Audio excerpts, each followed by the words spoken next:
Welcome back to Mid Morning. Different World Inc. is hosting a sensory Easter egg hunt next weekend. That free event is for individuals with autism and/or disabilities. Here to tell us more about it are Samantha Fields and Maranda Brooks. Thank you both so much for being here with us today. Thank you for having us. This is a great concept. How did you come up with it?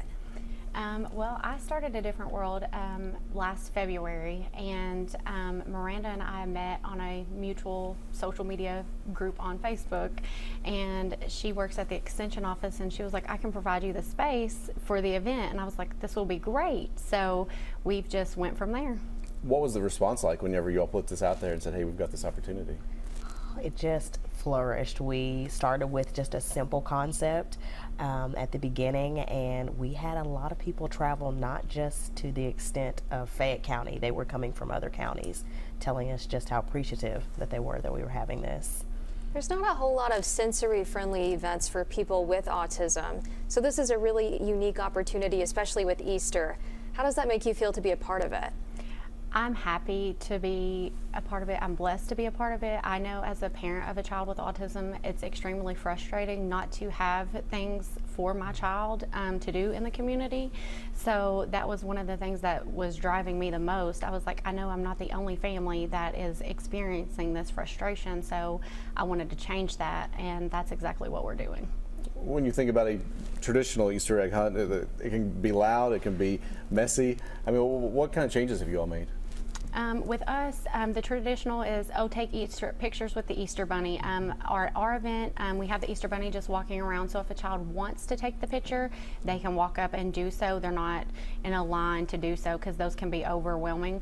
And outside, we do the Easter egg hunt broken up into age categories. Kids are allowed to wear their headphones. They're allowed to bring different devices or things for their accommodations, and we just allow them to be themselves in that environment. Where and when will this be taking place?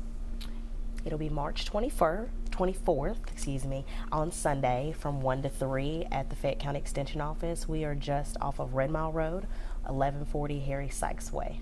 Nice.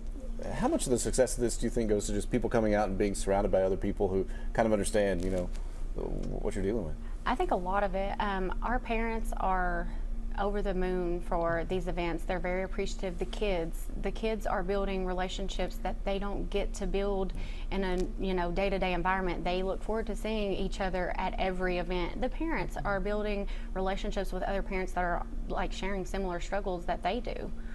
And you mentioned earlier that you have other events as well. You have one every month. Yes, what are some of the future ones coming up? We are having our sensory extravaganza next month on April the 14th, and then we are having our Cookies with Mom. It's in May. And you all are also looking for volunteers if people want to step up for that? Absolutely. We obviously a good problem to have. We're growing, and we're getting requests now to extend into some offerings for young adults, teens, and we hope that we can service that, but we do need volunteers to help us succeed with that. Website the best place to get that info? Yes. Perfect. Thank you so much for being here with us today. Thank you so much for having us. All right. Keep it here on Mid Morning.